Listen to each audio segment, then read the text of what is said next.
Hello friends, good morning. நான் உங்கள் பிரியா பேசுகிறேன். எல்லோரும் எப்படி இருக்கீங்க? இன்றைக்கி நம்ம இந்த வீடியோவில் என்ன பார்க்க போகிறோம்னு பார்த்தீங்கன்னா, நம்ம டே டு டே லைஃப்பில் யூஸ் ஆகக்கூடிய சூப்பரான டிப்ஸ்லாம் பார்க்க போகிறோங்க. வீடியோவை ஸ்கிப் பண்ணாமல் பாருங்கள் ஃப்ரெண்ட்ஸ். அப்போ தான் நான் என்ன சொல்ல வரேன் அப்படின்றது உங்களுக்கு கிளியராக புரியும். ஓகே ஃப்ரெண்ட்ஸ், இப்போ நம்ம வீடியோக்குள்ளே போகலாங்க. வீடியோக்குள்ளே போகிறதுக்கு முன்னாடி நீங்கள் நம்மளுடைய சேனலை ஃபஸ்ட் டைம் பார்க்குறீங்க அப்படின்னா மறக்காமல் சப்ஸ்கிரைப் பண்ணி வச்சுக்கோங்க ஃப்ரெண்ட்ஸ். அதுக்கு பக்கத்தில் இருக்க பெல் பட்டனையும் ப்ரெஸ் பண்ணுங்கள். அதுக்கு பக்கத்தில் இருக்க ஆல் என்ற பட்டனையும் ப்ரெஸ் பண்ணுங்கள் ஃப்ரெண்ட்ஸ். அப்போ தான் நான் போடுற வீடியோஸ் உங்களுக்கு உடனே நோட்டிஃபிகேஷனாக வரும். ஓகே ஃப்ரெண்ட்ஸ், இப்போ நம்ம வீடியோக்குள்ளே போகலாங்க. டிப்ஸ் நம்பர் 1 பார்க்க போகிறோம். டிப்ஸ் நம்பர் 1ல் என்ன பார்க்க போகிறோம்னு பார்த்தீங்கன்னா, இந்த மாதிரி பிளாஸ்டிக் மூடி இருந்துச்சு அப்படின்னா அதை தூக்கி போட்டுறாதீங்க. அதை இந்த மாதிரி நம்ம அழகாக ரீசைக்ளிங் பண்ணிக்க முடியும். இதுக்கு மேலே இருக்கக்கூடிய ஸ்டிக்கரை நம்ம ரிமூவ் பண்ணிடலாங்க. ரிமூவ் பண்ணிவிட்டு இதுக்கு மேலே வந்து பசை இருந்துச்சு அப்படின்னா அதை நல்லா தேய்ச்சி கழுவி எடுத்துக்கோங்க. பாருங்கள், நான் சூப்பராக ரிமூவ் பண்ணிட்டேன். அவ்வளோதாங்க. இப்போ நம்மளுக்கு அழகாக வந்து ஒரு ப்ளைனான ரெட் கலர் போர்ஷன் கிடச்சிருக்கும். இது கூடவே ஒரு 5-6 ஸ்பூன், பிளாஸ்டிக் ஸ்பூன்லாம் கொடுப்பாங்க இல்லைங்களா, அந்த சூப்லாம் வாங்கினா அந்த ஸ்பூன் இருந்துச்சு அப்படின்னா அதையுமே இது கூட சேர்த்து நம்ம ரீயூஸ் பண்ணிக்க போகிறோம். இப்போ நம்ம இந்த ஸ்பூனை தேவையான அளவுக்கு மட்டும் கட் பண்ணிவிட்டு மிச்ச போர்ஷன்ஸை ரிமூவ் பண்ணிடலாம். ஒரு போர்ஷன் கட் பண்ண பிறகு அதே போர்ஷனில் இன்னொரு ஸ்பூனை எடுத்து வச்சு கரெக்டாக அதே சைஸில் இருக்க மாதிரி எல்லா ஸ்பூனையுமே கட் பண்ணி எடுத்துக்கோங்க ஃப்ரெண்ட்ஸ். நான் வந்து ஒரு 6 ஸ்பூன் எடுத்திருந்தேன். அந்த 6 ஸ்பூனையுமே அழகாக அந்த ரெட் கலர் மூடியில் கொஞ்சம் கேப் விட்டு நான் வந்து ஒட்டி எடுத்துக்கிறேன். இதை ஒட்டுறதுக்கு வந்து க்ளூ ஸ்டிக் தான் யூஸ் பண்ணியிருக்கேன். க்ளூ ஸ்டிக்கை ஹீட் பண்ணிவிட்டு அழகாக இந்த மாதிரி அந்த ஸ்பூன்ஸை ஒட்டி எடுத்துக்கோங்க ஃப்ரெண்ட்ஸ். இதுக்கு நீங்கள் ஃபெவிக்விக் யூஸ் பண்ணி கூட ஒட்டிக்கலாம். உங்கள்கிட்ட என்ன க்ளூ இருக்கோ அதை யூஸ் பண்ணி நீங்கள் ஒட்டிக்கோங்க. பாருங்கள் ஃப்ரெண்ட்ஸ், இந்த மாதிரி டிஃப்ரெண்ட் கலர்ஸில் ஸ்பூன்ஸ் இருந்துச்சு அப்படின்னா பார்க்கவே ரொம்ப நல்லாயிருக்கும். அதே மாதிரி இந்த பிளாஸ்டிக் மூடி எடுத்துருக்கோம் இல்லைங்களா, அது வந்து நான் ரெட் கலர் எடுத்துருக்கிறதால பெயிண்ட்லாம் பண்ணலை, அப்படியே விட்டுட்டேன். இப்போ நம்ம இது கூட இந்த மாதிரி பழைய ட்ரெஸ், குழந்தைங்களுடைய ட்ரெஸ்ஸில் இருக்கக்கூடிய ஏதாச்சும் ஒரு ஃப்ளவரை வந்து கட் பண்ணி எடுத்து இதுக்கு சென்டரில் வந்து ஒட்டி விட்டுருங்க. அவ்வளோதாங்க. இப்போ நம்ம இதை ஒட்டி முடித்த பிறகு இதனுடைய பேக் சைடு திருப்பிட்டு டபுள் சைட் டேப் போட்டு ஒட்டிட போகிறோம். பாருங்கள், பார்க்க எவ்வளோ க்யூட்டாக அழகாக இருக்குதுன்னு சொல்லிட்டு இப்போ நான் டபுள் சைட் டேப் எடுத்திருக்கேன். இதை வந்து அந்த மூடியோடைய உள்பக்கமாக வந்து நம்ம ஒட்டி எடுத்துக்கலாம். தேவையான அளவுக்கு டபுள் சைட் டேப்பை கட் பண்ணி ஒட்டிக்கோங்க. நான் வந்து ஒரு 3 இடத்துல வந்து பார்த்திங்கன்னா அந்த டபுள் சைட் டேப்பை ஒட்டி விட்டுக்கிறேன். கீழே விழாமல் இருக்கிற மாதிரி நீங்கள் ஒட்டி எடுத்துக்கோங்க. அவ்வளோதாங்க ஃப்ரெண்ட்ஸ், நம்மளுடைய சூப்பரான வால் ஹேங்கிங் ரெடி ஆகிடுச்சு. இதை நம்ம அந்த ஸ்டிக்கரெல்லாம் ரிமூவ் பண்ணிவிட்டு தேவையான இடத்துல ஹால்லேயோ பெட்ரூம்லேயோ நீங்கள் ஒட்டிக்கிட்டீங்க அப்படின்னா சூப்பராக இருக்கும் பார்க்குறதுக்கு. பாருங்கள் ஃப்ரெண்ட்ஸ், எந்த அளவுக்கு க்யூட்டாக அழகாக இருக்குதுன்னு சொல்லிட்டு நம்ம வேஸ்ட்டாக குப்பையில் தூக்கி போடக்கூடிய பிளாஸ்டிக் ஸ்பூன்ஸையும் பிளாஸ்டிக் மூடியையும் வச்சு 0 காஸ்ட்டில் சூப்பரான ஒரு ஹோம் டெக்கர் ஐட்டம் ரெடி பண்ணியாச்சுங்க. இந்த டிப்ஸ் உங்களுக்கு பிடிச்சிருக்கு அப்படின்னா மறக்காமல் இந்த வீடியோக்கு ஒரு லைக்கை தட்டி விட்டுருங்க. இப்போ நம்ம அடுத்த டிப்ஸ் பார்க்கலாம். டிப்ஸ் நம்பர் 2 பார்க்க போகிறோம். டிப்ஸ் நம்பர் 2ல் என்ன பார்க்க போகிறோம்னு பார்த்தீங்கன்னா, இந்த மாதிரி பிளாஸ்டிக் பாட்டில்ஸை வந்து எப்படி ரீயூஸ் பண்ணுறதுன்னு பார்க்கலாம். இதுக்கு மேலே வந்து அப்ளை பண்ணுறதுக்காக ரெட் கலர் பெயிண்ட் எடுத்திருக்கேன். இது கூட வந்து ஒரு பஞ்சு எடுத்துக்கோங்க. அந்த பஞ்சு யூஸ் பண்ணி நான் எப்படி பெயிண்ட் பண்ணுறனோ அதே மாதிரி நீங்களும் பெயிண்ட் பண்ணி எடுத்துக்கோங்க ஃப்ரெண்ட்ஸ். நம்ம ப்ரஷில் வந்து பெயிண்ட் பண்ணோம் அப்படின்னா இந்த அளவுக்கு வந்து இருக்காது. நீங்கள் வந்து பஞ்சு யூஸ் பண்ணிங்க அப்படின்னா ரொம்பவே டிஃப்ரெண்ட்டாக உங்களுக்கு நல்லாயிருக்கும் பார்க்குறதுக்கு. ஓகே ஃப்ரெண்ட்ஸ், இப்போ நம்ம சப்ஸ்கிரைபர் எல்லாருக்குமே ஒரு பெரிய ஹாய் சொல்லிக்கலாங்க ஃப்ரெண்ட்ஸ். சங்கரி, தங்கவேலு, உமா, ராஜலக்ஷ்மி, சுமன், பாக்யா, சாய் பவித்ரா, பாலச்சந்திரன், அன்னபூரணி, இவங்க எல்லாருக்குமே ஒரு பெரிய ஹாய் சொல்லிக்கலாங்க ஃப்ரெண்ட்ஸ். ஓகே ஃப்ரெண்ட்ஸ், இப்போ நம்ம வீடியோக்குள்ளே போகலாங்க. பாருங்கள் ஃப்ரெண்ட்ஸ், நான் வந்து அழகாக வந்து அதுக்கு மேலே ரெட் கலர் பெயிண்ட் வந்து அப்ளை பண்ணி எடுத்திருக்கேன். இப்போ நம்ம அந்த வாய் பகுதியில் பாட்டமில் எல்லா இடத்துலையுமே வந்து பார்த்திங்கன்னா இந்த பஞ்சை யூஸ் பண்ணியே அந்த ரெட் கலர் பெயிண்ட்டை அப்ளை பண்ணி எடுத்துக்கலாம். நம்ம பார்க்கும்பொழுதே தெரியும் இது கொஞ்சம் டிஃப்ரெண்ட்டாக இருக்கும். நம்ம நார்மலாக ப்ரஷில் வந்து பெயிண்ட் பண்ணுறதுக்கும் இந்த பஞ்சில் பெயிண்ட் பண்ணுறதுக்கும் டிஃப்ரெண்ட்டாக இருக்கும். அந்த ரெட் கலர் பெயிண்ட் நல்லா வந்து காஞ்ச பிறகு நீங்கள் பட்ஸ் யூஸ் பண்ணி இந்த மாதிரி அந்த ஒயிட் கலர் பெயிண்ட்டை அப்ளை பண்ணி எடுத்துக்கலாம். பாருங்கள், பட்ஸ் யூஸ் பண்ணால் மட்டும்தான் நல்லா கரெக்டாக வரும் அந்த டாட்ஸ்லாம். ஸோ அதனால தான் நான் வந்து பட்ஸ் யூஸ் பண்ணியிருக்கேன். ஸோ உங்களுக்கு எப்படி வந்து பிடிச்சிருக்கோ அந்த மாதிரி நீங்கள் டெக்கரேட் பண்ணி எடுத்துக்கோங்க. நான் வந்து மேலே கீழே வந்து ஜிக்ஸாக்காக இருக்க மாதிரி லைன்ஸ் வந்து போட்டு விட்டுக்க போகிறேன்.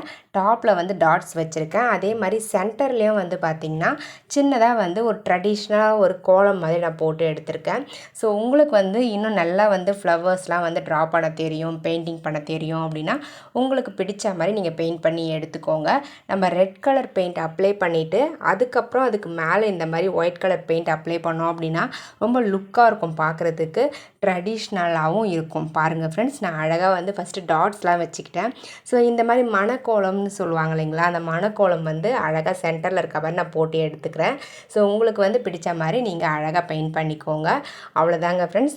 இந்த மாதிரி நம்ம பெயிண்ட் பண்ணி எடுத்துட்டோம் அப்படின்னா நம்மளுக்கு சூப்பரான ஒரு ஃப்ளவர் வேஸ் கிடச்சிருங்க. இதை நீங்கள் பிளான்டராகவும் யூஸ் பண்ணிக்கலாம். நீங்கள் மணி பிளான்ட்லாம் வந்து வளர்ப்பீங்க அப்படின்னா மணி பிளான்ட்டை இதுக்குள்ளே தண்ணி ஃபில் பண்ணிவிட்டு அழகாக மணி பிளான்ட் வச்சு வளர்த்துக்கலாம். அப்படி இல்லைன்னா பிளாஸ்டிக் ஃப்ளவர்ஸ்லாம் வச்சுருப்போம் இல்லைங்களா, அதை வச்சு ஃப்ளவர் வேஸ் மாதிரியும் யூஸ் பண்ணிக்கலாம். எப்படி யூஸ் பண்ணாலுமே பார்க்க அவ்வளோ அழகாக இருக்குங்க. பாருங்கள் ஃப்ரெண்ட்ஸ், நம்ம வேஸ்ட்டாக தூக்கி போடக்கூடிய ஒரு ஜூஸ் பாட்டிலை யூஸ் பண்ணி சூப்பரான ஒரு ஃப்ளவர் வேஸ் ரெடி பண்ணியாச்சு. நம்ம ஹோமை டெக்கர் பண்ணுறதுக்கு காசு கொடுத்து தான் வந்து டெக்கரேட் பண்ணணும் அப்படின்றது கிடையாது. இந்த மாதிரி நம்ம வீட்டில் இருக்கக்கூடிய வேஸ்ட்டாக தூக்கி போடக்கூடிய பிளாஸ்டிக் பாட்டில்ஸை யூஸ் பண்ணியும் அழகாக டெக்கரேட் பண்ணிக்கலாம். பாருங்கள் எவ்வளோ க்யூட்டாக அழகாக இருக்குதுன்னு சொல்லிட்டு எனக்கு இந்த ஃப்ளவர் வேஸ் ரொம்பவே பிடிச்சிருந்ததுங்க. உங்களுக்கு பிடிச்சிருந்தது அப்படின்னா மறக்காமல் இந்த வீடியோவுக்கு ஒரு லைக்கை தட்டி விட்டுருங்க. வீடியோஸும் உங்கள் ஃப்ரெண்ட்ஸ் அண்ட் ரிலேட்டிவ்ஸ் கூட ஷேர் பண்ணிக்கோங்க. மறக்காமல் நம்மளுடைய சேனலை இன்னும் நீங்கள் சப்ஸ்கிரைப் பண்ணாமல் பார்க்குறீங்கன்னா சப்ஸ்கிரைப் பண்ணி சப்போர்ட் பண்ணுங்கள்.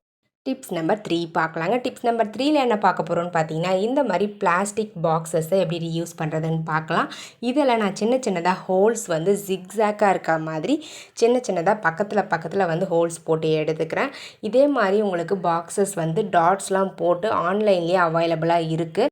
நம்ம காசு கொடுத்து வாங்குறதுக்கு பதிலாக நம்ம வீட்டில் வேஸ்ட்டாக இருக்கக்கூடிய இந்த பிளாஸ்டிக் கண்டெய்னரையே அழகாக டாட்ஸ் போட்டு அதுக்கப்புறம் நம்மளுக்கு தேவையான கிச்சன் ஆர்கனைசராக இதை நம்ம யூஸ் பண்ணிக்க போகிறோம். பாருங்கள் ஃப்ரெண்ட்ஸ், நான் வந்து அழகாக சுற்றிலுமே வந்து பார்த்திங்கன்னா ஹோல்ஸ் போட்டுட்டேன். இதில் நீங்கள் பாட்டமில் வந்து ஹோல்ஸ் போட தேவையில்லை, சைடில் மட்டும் ஹோல்ஸ் போட்டால் போதும். இதே மாதிரி இந்த கண்டெய்னரில் போட்ட மாதிரி அந்த மூடியிலையும் வந்து பார்த்திங்கன்னா நீங்கள் டாட்ஸ் வந்து போட்டுக்கோங்க. டாட்ஸ் வந்து நீங்கள் எப்படி வேணாலும் போடலாம். நான் வந்து கொஞ்சம் ஜிக்ஸாக்காக போட்டு கொஞ்சம் ஷேப்பாக போட்டோம் அப்படின்னா பார்க்குறதுக்கு கொஞ்சம் நீட்டாக இருக்கும் அப்படின்றதால ஜிக்ஸாக்காகவும் இதில் வந்து பார்த்திங்கன்னா ஒரு ஸ்டார் மாதிரியும் நான் வந்து டாட்ஸ் வந்து போட்டு எடுத்துக்கிறேன்.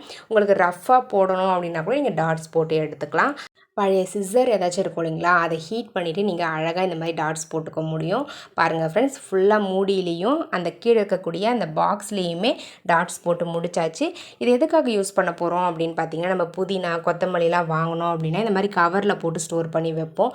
நம்ம என்ன தான் வந்து கரெக்டாக ஸ்டோர் பண்ணாலுமே கொஞ்ச நாள்லேயுமே அழுவ ஆரம்பிச்சிரும்.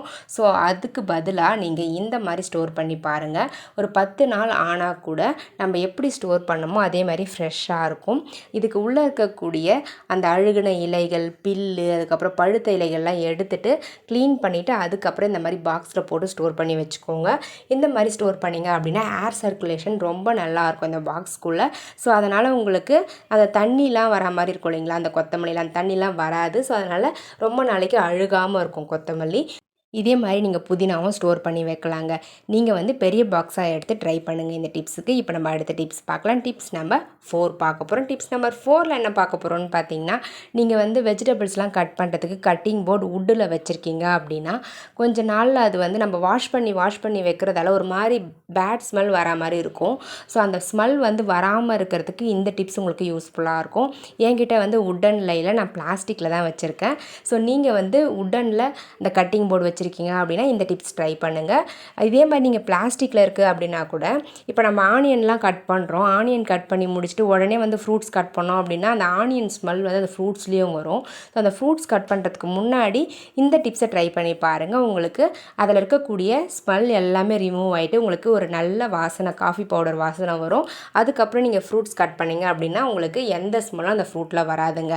பேக்கிங் சோடாவும் காஃபி பவுடரும் ஆட் பண்ணிவிட்டு தேய்ச்சி வாஷ் பண்ணி பாருங்கள். சூப்பராக இருக்கும் ரிசல்ட். இப்போ நம்ம அடுத்த டிப்ஸ் பார்க்கலாம். டிப்ஸ் நம்பர் 5 பார்க்க போகிறோம். டிப்ஸ் நம்பர் 5ல் இந்த மாதிரி சார்ஜர் கேபிள்ஸ்லாம் நம்ம ட்ராவல் பண்ணும்பொழுது இந்த மாதிரி தான் ரோல் பண்ணி எடுத்துகிட்டு போவோம். அப்படி ரோல் பண்ணி எடுத்துகிட்டு போனோம் அப்படின்னா கூடிய சீக்கிரமே வந்து பார்த்திங்கன்னா அந்த கேபிளில் வந்து உங்களுக்கு விரிசல் விழ ஆரம்பிச்சிடும். நம்ம எந்த இடத்துல மடித்து வைக்கிறோமோ அங்கெல்லாம் விரிசல் விழுந்துடும். ஸோ அதனால் அப்படியே வந்து நீங்கள் எடுத்துகிட்டு போகாதீங்க. இந்த மாதிரி தனித்தனியாக பிரித்து நீங்கள் அந்த கேபிளுக்கு ஒரு ரப்பர் பேண்ட் போட்டு எடுத்துகிட்டு போனீங்க அப்படின்னா கேபிள் வந்து டேமேஜ் ஆகாமல் இருக்கும். உங்களுக்கு லைஃபும் வந்து பார்த்திங்கன்னா பார்த்திங்கன்னா நல்லாயிருக்கும் இந்த கேபிளுக்கு. ட்ரை பண்ணி பாருங்கள் ஃப்ரெண்ட்ஸ். ஓகே ஃப்ரெண்ட்ஸ், என்னுடைய ஐடியாஸ்லாம் உங்களுக்கு பிடிச்சிருக்கும்னு நினைக்கிறேன். அப்படி பிடிச்சிருந்தது அப்படின்னா மறக்காமல் இந்த வீடியோவுக்கு ஒரு லைக்கை தட்டி விட்டுருங்க. வீடியோஸை உங்கள் ஃப்ரெண்ட்ஸ் அண்ட் ரிலேட்டிவ்ஸ் கூட ஷேர் பண்ணிக்கோங்க. மறக்காமல் நம்மளுடைய சேனலை இன்னும் நீங்கள் சப்ஸ்கிரைப் பண்ணாமல் பார்க்குறீங்க அப்படின்னா சப்ஸ்கிரைப் பண்ணி சப்போர்ட் பண்ணுங்கள். அதுக்கு பக்கத்தில் இருக்க பெல் பட்டனையும் ப்ரெஸ் பண்ணுங்கள். அதுக்கு பக்கத்தில் இருக்க ஆல்ன்ற பட்டனையும் ப்ரெஸ் பண்ணுங்கள் ஃப்ரெண்ட்ஸ். அப்போ தான் நான் போடுற வீடியோஸ் உங்களுக்கு உடனுக்குடைய நோட்டிஃபிகேஷனாக வரும். உங்களுடைய நேமும் நம்மளுடைய சேனலில் வாசிக்கணும்னு ஆசைப்பட்டீங்கன்னா உங்களுடைய பாசிட்டிவ் கமெண்ட்ஸை இந்த வீடியோவுடைய கமெண்ட் செக்ஷனில் பதிவு பண்ணுங்கள். கண்டிப்பாக நெக்ஸ்ட் லாங் வீடியோவில் உங்களுடைய நேமும் வாசிக்கப்படுங்க. ஓகே ஃப்ரெண்ட்ஸ், இதே மாதிரி இன்ட்ரெஸ்டிங்கான ஐடியாஸோட நெக்ஸ்ட் வீடியோவில் பார்க்கலாம். தேங்க்யூ ஃபார் வாட்சிங் மை வீடியோ. Bye friends.